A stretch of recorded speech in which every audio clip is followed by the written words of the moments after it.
Priyanka ഗാന്ധിക്കെതിരെയും Congress നേതാക്കൾക്കെതിരെയും Wayanad DCC മുൻ treasurer NM വിജയന്റെ കുടുംബം കടബാധ്യത അടക്കമുള്ള പ്രശ്നങ്ങൾ പരിഹരിക്കാൻ ഇടപെടുമെന്ന് പറഞ്ഞ പ്രിയങ്ക തങ്ങളെ കാണാൻ പോലും കൂട്ടാക്കുന്നില്ലെന്നും കോൺഗ്രസ് നേതാക്കൾ അവഗണിക്കുകയാണെന്നും ആരോപിച്ചു. തങ്ങൾ ആത്മഹത്യ ചെയ്താൽ ഉത്തരവാദി IC ബാലകൃഷ്ണൻ MLA ആണെന്നും കുടുംബം പറയുന്നു. പ്രിയങ്കയെ കാണാൻ അനുമതി ലഭിക്കാത്തതിനെ തുടർന്ന് വഴിയിൽ വെച്ച് കാണാനാണ് കുടുംബം എത്തിയിരുന്നത്. NM വിജയന്റെയും മകന്റെയും ആത്മഹത്യയ്ക്ക് പിന്നാലെ കുടുംബത്തിന്റെ കടബാധ്യത ഏറ്റെടുക്കുമെന്ന് കോൺഗ്രസ് നേതൃത്വവും പ്രശ്നപരിഹാരത്തിന് കൂടെയുണ്ടാകുമെന്ന് പ്രിയങ്ക ഗാന്ധിയും പറഞ്ഞിരുന്നു. എന്നാൽ മാസങ്ങൾ പിന്നിടുമ്പോഴും കടബാധ്യത പരിഹരിക്കാൻ കോൺഗ്രസ് നേതൃത്വം ഇടപെടാതായതോടെയാണ് കുടുംബം പ്രിയങ്കയെ കാണാൻ വീണ്ടും എത്തിയത്. നേരിൽ കാണാൻ അനുമതി ലഭിക്കാത്തതിനെ തുടർന്ന് വഴിയിൽ വെച്ച് കാണാനാണ് ബത്തേരിയിലെ വനംവകുപ്പിന്റെ ഓഫീസിലേക്ക് എത്തിയത്.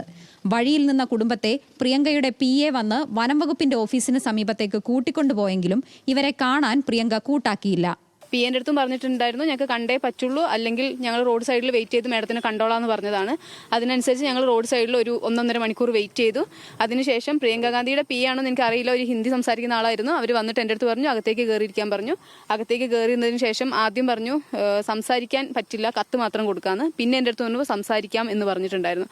അതിനനുസരിച്ച് ഞാൻ അവിടെ വെയിറ്റ് ചെയ്യായിരുന്നു. പക്ഷെ സംസാരിച്ചില്ല. മാഡം പോകുന്നതാണ് പിന്നെ കണ്ടത്. പ്രിയങ്കയെ കാണാൻ ഇനി ശ്രമിക്കില്ലെന്നും 10 ദിവസത്തിനുള്ളിൽ കോൺഗ്രസ് നേതാക്കൾ നിലപാട് അറിയിച്ചില്ലെങ്കിൽ സ്വത്ത് വിറ്റ് കടം തീർക്കുമെന്നും മരുമകൾ പത്മജ പറഞ്ഞു. പിന്നീട് തങ്ങൾക്ക് എന്ത് സംഭവിച്ചാലും ഉത്തരവാദിത്വം IC ബാലകൃഷ്ണൻ MLAയ്ക്കാണ്. അവഗണന തുടർന്നാൽ കൂടുതൽ കാര്യങ്ങൾ തുറന്നു പറയുമെന്നും കുടുംബം കൂട്ടിച്ചേർത്തു.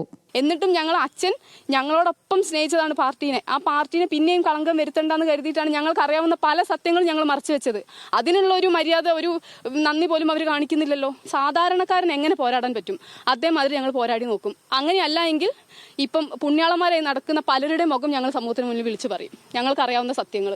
നിലവിൽ 10 ലക്ഷം രൂപ മാത്രമാണ് പാർട്ടി തങ്ങൾക്ക് നൽകിയതെന്നും കടബാധ്യത 2.5 കോടി രൂപയ്ക്ക് മുകളിലാണെന്നുമാണ് കുടുംബം പറയുന്നത്. വിഷയത്തിൽ നാളെ പ്രതികരിക്കാമെന്ന് KPCC പ്രസിഡന്റ് K. സുധാകരൻ പറഞ്ഞു. ന്യൂസ് മലയാളം, വയനാട്.